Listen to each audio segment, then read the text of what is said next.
Hello and welcome to Doctor Who Regeneration. I'm your host Tom Cocker, and today we'll be diving into the world of sonic screwdrivers, TARDISes, Daleks and of course the Doctor.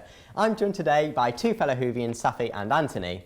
Now Doctor Who is a massive part of British TV heritage dating back over half a century, but which era is your favourite, Anthony? My favourite has got to be the classic series. I like the simplicity of the show back then. I like how they did so much with such a small budget, whereas with these days they can make up for poor scripts with a lot of CGI. I do like the fact that the script writing in the classic series was a lot stronger and the stories were more developed, and I think that was partially down to the fact the episodes were a lot longer. They had more time to just stay on one episode.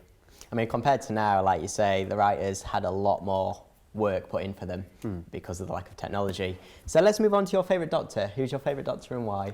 My favourite Doctor has to be Paul McGann, the 8th Doctor. He obviously appeared in the TV movie and a few audio stories since then. But my favourite moment would have to be when he returned for Night of the Doctor, a little mini episode for the 50th anniversary, just when I heard his voice say, I'm a doctor, but probably not the one you're expecting. I wasn't expecting it. So it was just such a brilliant surprise for fans of the classic series like myself. Yeah, it was a very nice treat for the old Whovian fans. We've had many iconic villains over the years. Is there any that stand out for you? Yes, that would be the creator of the Daleks, Davros. I feel that unlike the Daleks themselves, who are evil just for the sake of being evil, he has a lot more backstory as to why he's evil, and I feel that the audio stories in particular have given him a lot more personality and backstory as to what he would do without the Daleks, and would he still be evil? And the answer to that is yes, he would still be evil. I mean, Davros is a very iconic villain in the episodes of Doctor Who. And do you like the audio stories, and shortly why? I prefer the audio stories a lot more because they, like I said, they add a lot more backstory to him. Okay, thank you. Okay, well now we're going to look at some of Anthony's favourite moments from Doctor Who in this VT. Where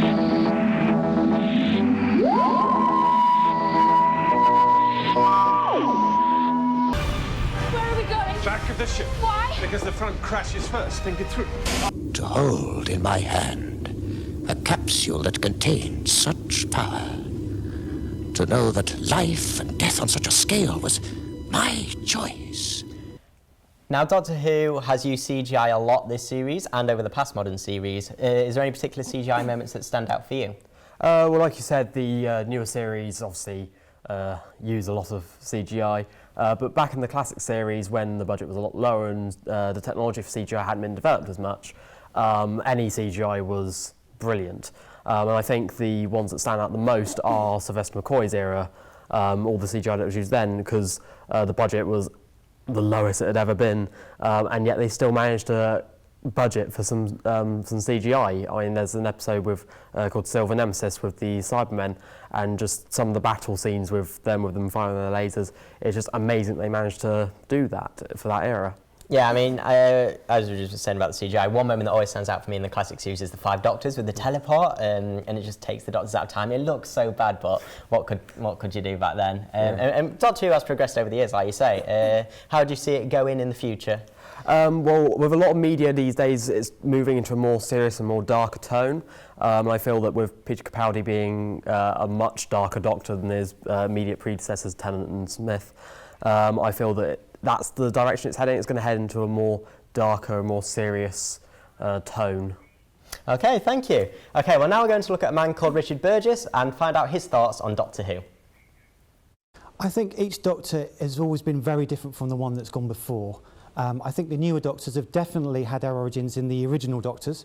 So David Tennant's definitely taken his cue from Peter Davison's portrayal in the 1980s. Peter Capaldi's very much like Tom Baker from the late 70s into the 80s. Patrick Troughton with his bow tie, you know, clearly an influence on Matt Smith. So although we've got a new rebooted series in an era of CGI and special effects, the series is still firmly rooted in its origins. Well, in terms of production, Doctor Who was made in the 1960s, at least, was shot live in a studio, 3 camera, no location filming or anything like that. So they had to be very economical about the sorts of stories they told. They had to be very creative about the sorts of stories they told, and they did manage to tell some very scary stories. It's a kind of a cliche, but Doctor Who is meant to have you scurrying behind the sofa. That's kind of its USP. As the series has got older and matured, they did have the benefit of location filming, bigger sets and things like that, and it became kind of cliche that they'd always land in a quarry because that was the closest they could get to an alien-like world. But it started to get quite tired in the 1980s. It was always a quarry, and the studio's sets became kind of a bit boring, and it sort of ran out of steam. It became a kind of parody of itself. The new series, with using CGI and special effects, it's kind of doing something old and something new at the same time. It's taking Doctor Who back to its roots, back to great storytelling, particularly kind of dark gothic storytelling that we're seeing at the moment with Peter Capaldi. But it's getting away from that kind of like overbearing kind of special effects and CGI which we were getting towards the late 80s. I think it is. I think in the era of kind of catch-up television and things like that, at least parents now have the opportunity to act as gatekeepers and to watch it and think, well, I'm not sure if my son or daughter should be watching that episode. It is meant to be for children. It was made by BBC Children's Department in the 1960s. We are seeing a darker side to the Doctor at the moment. It's tempered by the lightness. That's what the companions bring. The comedy comes from companions and the interaction between a grumpy Doctor and Jenna Louise Coleman's portrayal as Clara. So it's getting that balance right. Sometimes it's going to be scarier than other episodes. That's the Doctor. But I think at least parents now have the opportunity to kind of manage that situation a bit more with catch-up television. In the 1960s and 1970s, it was on and then there was no way of recording it. So, if you didn't know what you were getting when you were sitting down to watch it at tea time. Going on lots of fan forums like Outpost Gallifrey and things like that, I think the older generations are very protective towards the older Doctors, and they're perhaps more critical of the new era. I get a bit frustrated by that because Doctor Who is made for today's audience, and today's audience has, multiple distractions, video games, online kind of media and things like that, catch up, on demand, etc. The audience of 1963, well, in 1963 there were only 2 channels, So Anthony, thank you for your opinions there. We're now going to introduce. Now there is, and Doctor Who's got to compete with that, and I think it does do that very well. So I wish the older fans would stop snarking so much sometimes. We're introducing Safi first, anyway. Okay, so now we're going to introduce another fan of Doctor Who who's called Safi. So welcome, Safi. Hello. How are you? I'm fine, thank you. Thanks for having me. Thank you for coming. So Anthony told us that he preferred the classic series of Doctor Who. Do you prefer the classic or the modern series? Oh, that's a tricky question because I like them both. My favourite Doctor is from the classic series, but I really enjoy the new series as well. I think, to be honest, you kind of have to take the episodes as a product of their time because it is hard to compare something from this year to something from the 60s because they are made in very different circumstances. But I think a lot of the people now, perhaps my age and younger, would appeal to the new Who episodes because they might be the only ones that they've seen. They're the ones that are around and current.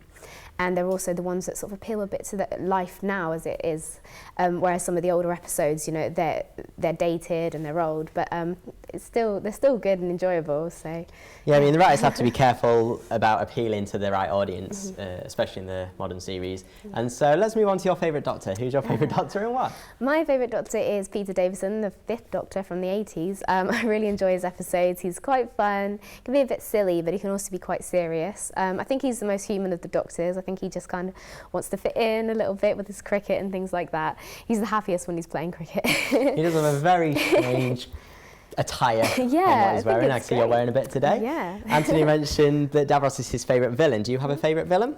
I think it's got to be the Daleks because they are just so iconic. So when you think of Doctor Who, you think Daleks. And I think, they're a great villain, they're quite scary. They appear in every series, so there's a chance for the writers to do something different each time that you see them. Kind of never quite know what the Dalek's going to do next. And they can be quite creepy at times. Yeah, like you say, they are the most iconic role of Doctor Who, in my opinion. So now we're going to look at some of Safi's favourite moments.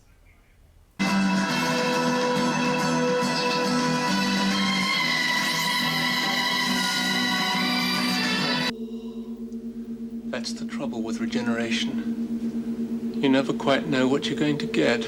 remember all those fairy tales about the Toclophane when we were kids? Back home. Where is it, Doctor? Stodzy, we'll be touching down in a couple of minutes, or more likely crashing down, you see. Okay, Safi, so you spoke to Anthony about his favourite CGI moments earlier. Is there any that stand out for you?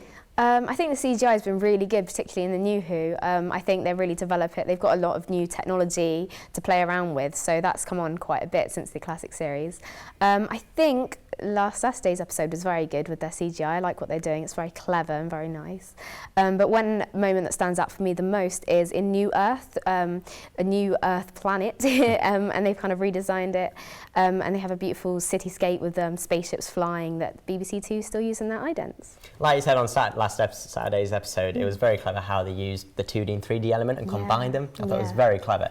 And again, with Anthony, we spoke about where we see Doctor Who going in the future. Yes. Where do you personally see it going? Ooh, I think it's just going to get better and better. I really, really enjoy Doctor Who, and I think it's just going to keep playing on new technology, new writers, particularly new doctors as well. I like what they've done with this Doctor, but when his time is up and a new Doctor comes in, I think they're just going to keep developing it and changing the show to match the Doctors like they've always done.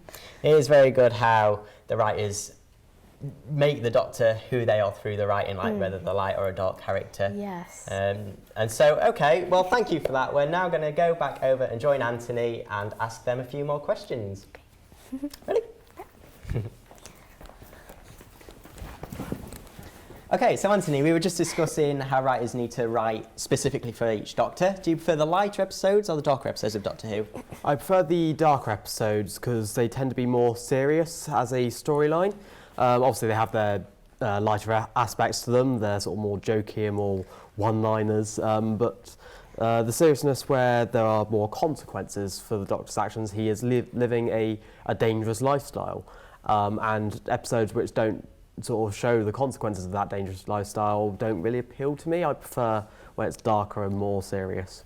Fair enough. Safi, do you prefer lighter or dark? Oh, I prefer the light episodes. I enjoy the sort of the family entertainment element that kind of Doctor Who's always had, and it's nice to kind of have a light-hearted episode that you can just enjoy and have a laugh with, like the Unicorn and the Wasp. I think that's quite a silly episode, but it's a lot of fun, and also because Doctor Who can be quite dark at times, it's nice to have these episodes to break it up and just have a bit of a relaxing week with a cup of tea. And I think the characters in Doctor Who make the episode light or dark at times. I mean, particularly Donna, I think she really brightened up Series 4 and she provides so many laughs.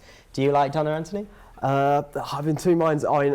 From a script perspective, I really like Donna's character, but I'm not a big fan of Catherine Tate as an actress, so if they'd cast a different person, she'd probably be my favourite companion, but it's just because it's Catherine Tate, I can't stand Donna as a character.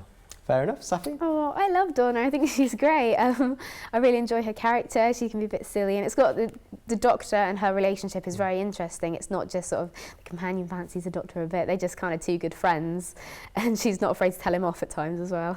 I think it's really good how they wrote Donna because, like you just said, it seemed like they're more friends rather than Rose and Martha when the companions kind of fancied the Doctor. Yeah. Again, another light-hearted episode was The Caretaker. I thought that was very good. Anthony, what's your opinion on The Caretaker? I thought that was a very good balance between the light and the dark. I would argue that it's a dark episode with a lot of light elements, and I just found that very entertaining. Okay, and very quickly, Safi? Yeah, I really enjoyed it. I thought it was a great episode, lots of fun and some great moments. Okay, thank you. Well, I'm afraid that's all we have time for today. I'd just like to say thank you to Anthony and Safi for joining me. And if you've probably not guessed already, my favourite Doctor is Matt Smith. So thank you again for watching, and we will see you next time. Geronimo!